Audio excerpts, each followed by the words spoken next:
Hi friends! Here are the directions for your Lesson 20 problem set. You're going to circle the larger amount and count on. Write the number sentence starting with the larger number. They gave you an example right here. They circled the larger amount and then wrote the number sentence starting with the larger number. That's what they want you to do for 1, 2, 3, and 4.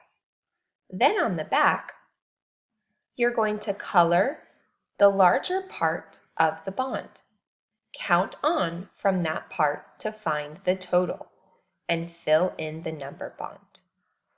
So you're going to circle which one of these parts is bigger, and then you're going to create the number sentence. They've started it for you, so you fill in the other part and then your whole. Then on this number sentence, they want you to start with a larger number and finish the number sentence. You're going to do that for 5 and 6. Then down here, you're going to circle the larger number and count on to solve. So for number 7, you have the number sentence 1 plus 5. They want you to circle the larger number and then count on to find your whole.